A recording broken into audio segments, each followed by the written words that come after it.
Pakistan Tehreek Insaf P T I کے ارکان نے پارلیمنٹ ہاؤس کے باہر احتجاج کیا۔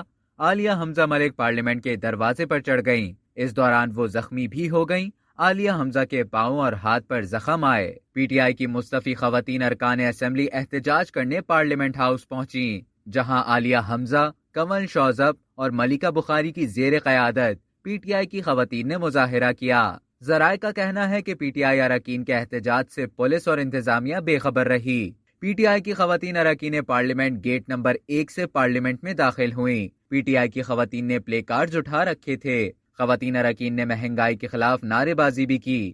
پاکستان تحریک انصاف کی رہنما ایم این اے عالیہ حمزہ نے جیو نیوز سے گفتگو کرتے ہوئے کہا کہ ہم پرامن احتجاج کرنے آئے تھے، ہمیں روکنے کی کوشش کی گئی، پولیس نے دھکے دیے۔ عالیہ حمزہ ملک نے کہا کہ استعفے دے چکے ہیں، احتجاج کرنا ہمارا حق ہے۔ رہنما پی ٹی آئی کنول شوذب نے کہا کہ حکومت کے خلاف پرامن احتجاج کرنے آئے تھے، ہمارے استعفے کی تصدیق اسپیکر قومی اسمبلی نے کر دی تھی، ہماری آواز کو دبا نہیں سکتے۔ اب تک کے لیے اتنا ہی۔ مزید خبروں اور نیوز اپڈیٹس کے لیے ٹیلی جنگ کو سبسکرائب کرنا نہ بھولیے۔